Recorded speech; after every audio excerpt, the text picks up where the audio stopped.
Hello and welcome back to Raze Gaming. My name is Hollow and today I have my top picks for dex weapons. This one is a lot more complicated than the previous video I made all about the top picks for strength weapons. Because in that video I could just go to status, right? And then go, okay, number bigger than previous entry, this one better. Because that's what strength's all about, right? Dealing the most damage in a single hit. With dex it's more complicated. I can't just look at the base power of the weapon and go, this one bigger number, therefore better. Because take these Blood Uchi Katanas here, right?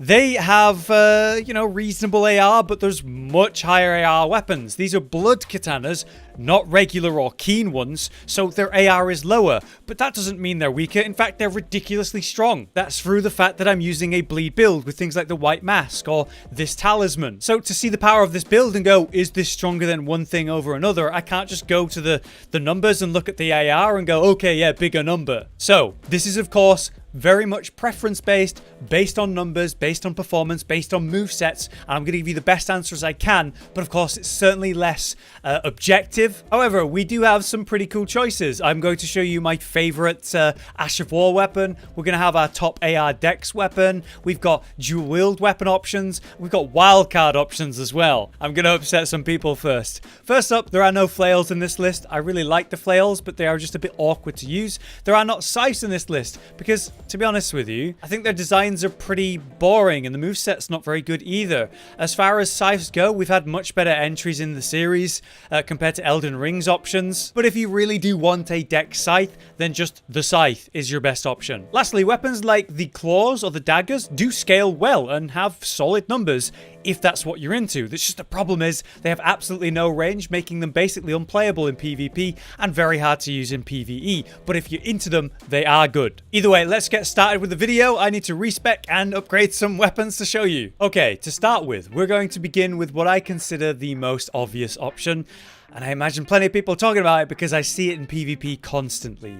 This is the Hand of Malenia. This is the boss weapon of Malenia. It's a sword, and it comes with the Waterfowl Dance as an Ash of War. That Ash of War, that dance is, yes, the iconic, ridiculous attack that you're dealing with in the boss fight. That's a nightmare to deal with, and it's in full. It's exactly the same thing.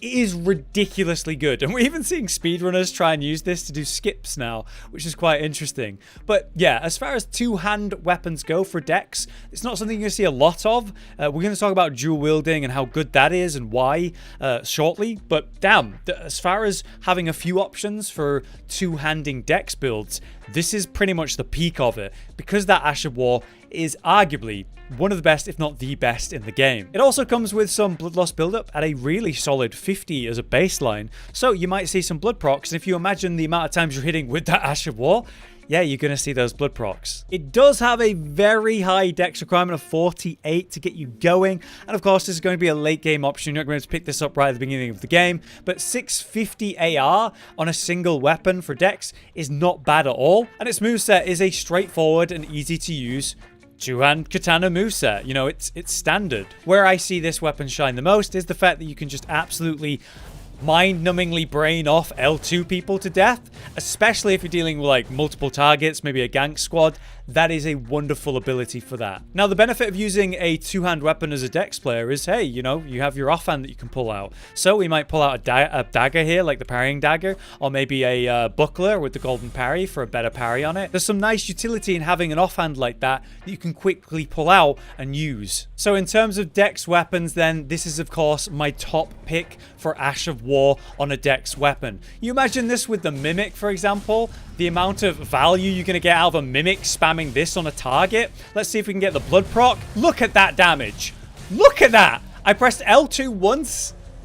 8,000 damage. It's dead. That's insane, man. One side note then is that I'd like to at least acknowledge this beautiful weapon. This is the Bloodhound's Fang, and it's a great option if you like the idea of a big dex sword that you can two-hand, like Malenia's, but maybe you're not quite there yet. It has a great Ash of War. This is really good for catching people in PvP, and I really think it's a reliable weapon you can get early. Okay, so it's time for dual wielding weapons. This one's going to be interesting because I have 3 options for you for dual wielding. We have a shortest range but fastest moveset. We have the medium mid-range, great stats, you know, the medium of all of them. And then we have the longest range with the heaviest weight and the slightly worse stats compared to another. So let's begin with the medium, with the middle, the Uchi Katana. These two scale at an A rating and have some serious power behind them. They're wonderful weapons because they come with Bloodlust Bleed build up, so that means you can do a bleed build, and I do actually do that on my main character. It's extremely effective, so I do run these in Blood rather than Keen when I'm doing that. So when we're looking at the AR, we're seeing 605 per weapon. That is 1,210 AR between the two of them. So yeah, very solid, great numbers, wonderful weapon just statistically. Now, when we think about the moveset, we have a katana moveset. It's pretty standard. This is something we've seen in the series forever. Considering that solid AR, these are deadly, no doubt about it. Then you have some particularly effective certain attacks like the roll L1, which you can do from crouch, of course. This is really good for PvP in my opinion. But my favorite PvP actually attack is the backstep L1, which you can do by turning around and surprising someone, and you can do that with certain weapons, right? That's great. For example, if we swap to the other option, which is the Nagakiba, it's the same moveset, except these things obviously have greater range. I mean, look at them. They're ridiculously long, and then they cost like they have the same moveset, so I can do that backstep L1, and then I can reach even further and catch people out even better. So that's why I say, you know, between these two options, I think the Uchi Katana is the one for PvE because you don't need as much range, whereas PvP, the range is certainly an advantage. Uchi Katana being slightly superior statistically, but, you know, it does have less range, so you could use the Nagakiba in PvE and do great. They both scale at a dex rating of A either way. They both come with blood loss buildup. You really can't go wrong, just go with which one you prefer. The potential surprise option then is going to be the Scavenger's keen curved swords. These are pretty hidden, and I mean, God, they look absolutely ridiculous. They look horrific. But yeah, just like the other two, they have that same blood loss build-up potential. They're also a dex scaling weapon. They're also dual wield. It's just they have shorter range, but a totally different moveset. And what's really impactful about this moveset is that it's faster. You know, you have the things like the rolling L1, which is really good, or the running L1, which is, God, absolutely awesome in PvP. And like I said, it's the shortest range moveset, but the fastest, and arguably the one that's going to catch people out the most if you're looking to pressure them with fast attacks. The downside of this weapon then is the fact that it scales at a B rating instead of an A rating like the other two, even when fully upgraded. So the damage you're going to do with these is slightly worse, but the benefit is the lower weight and the faster moveset. So these might be the thing that you're into. Those are definitely my favorite suggestions for dual wielding though. Let's move on to the next weapon. All right, I'm excited to talk about this one because this is the highest AR that I could find on a dex weapon. Malenia's had 650 on it, and I thought that was great until I found this thing. 792 on a dex weapon on its AR. I don't know what's going on here, but this thing's nuts. This is the Guardian Swordspear, obviously at plus 25. It is scaling with dex at an A rating when we put it into Keen. Its requirements are very low to actually use the thing, and it has a really unique and cool moveset for a spear. Most spears you'd expect to be basically thrusting till you die. You just never do anything but single target thrust, which can be awkward when dealing with packs of enemies. And of course, in PvP, it's fairly parryable, right? This thing is a sword spear though. So instead of doing poke, poke, poke, it's like a horizontal attack combo that ends in a really horizontal sweep at the end. The R2 is the same kind of spear spin though. And then on the jumps you have a plunge or you have a wide sweep, right? The roll isn't great, I don't think. So the crouching R1 as well, I don't think that's great, but it does have an incredible backstep R1, like the Kibas or the Uchi Katana that can catch people out in PvP. Of course, because it is a weapon, we can put whatever affinity on, so we want Keen, right? But that means we can also do whatever Ash of War we want. So depending on what you like in your playstyle, in PvE, PvP, you've got a lot of versatility with that, and God, I love moving like this. So yeah, thanks to its really unique moveset and shockingly high AR on a dex weapon. Look at that. 1,200 damage on a single hit on a dex weapon. It's not like a huge great sword or something.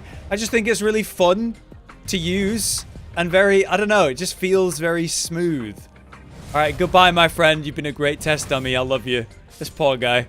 For our last option then, the wild card. I'm talking about the twin blades because I really like them. The base moveset when you're two-handing, not only does it look cool as hell, but it feels really good too. I think it does great damage. The spins, it just, yeah, it's a flashy weapon. And I have a few friends who've used these for their entire first playthrough, understandably. They're just cool, and it's nice to see them be pretty effective in this game.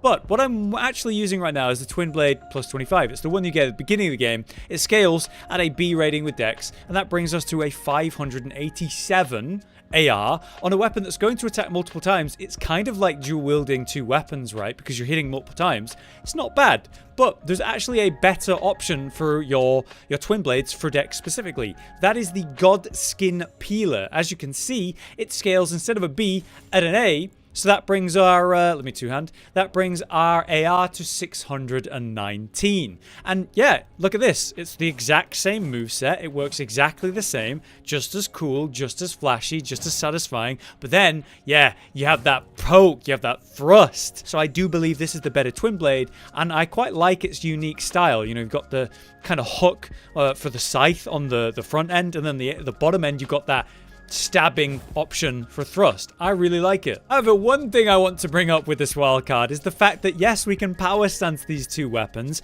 This is really interesting. So like the katanas, let's say, you're going to press L1 and attack with both of them, and that's going to be, yeah, even more damage because you're combining their ARs. Check out the fact that you get multiple swings. Like, look at the left twin blade.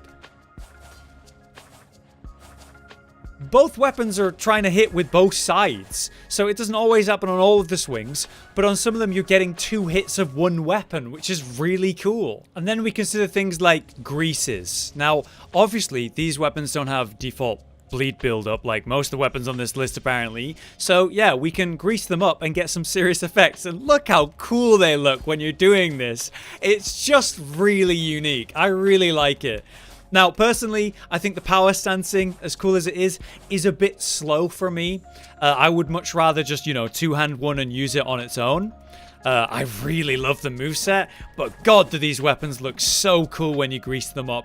I really recommend you give it a try. So while Twin Blades might not be the top of this list in terms of AR or effectiveness, I think it's just got to be in the video, so it's down as a wild card. You could do some really cool things with these. And then one of my favorite weapon designs, just flat out, for coolness. But that is my list for Dex weapons, and the hopeful justice I've done to what has good AR, what has good moveset, and what are good options for you in the different playstyles. For now though, that is my Dex list though. I hope this was interesting or useful to you. If it was, please drop a like so we can keep making more videos like this. What would you like to see next? Faith weapons? Quality weapons? Let me know. For now though, I've been Hollow, you've been you. We'll see you next time. Josh, Cotton, and Hollow with the videos, dropping the humor like a hammer on your tippy toes, bringing entertainment on a daily arrangement to take our insanity and turn it into entertainment. Yes, I said entertainment twice, to reiterate that it is nice to look into your faces on a mostly daily basis when you let us in your homes to make the whole world a stage. Goodbye.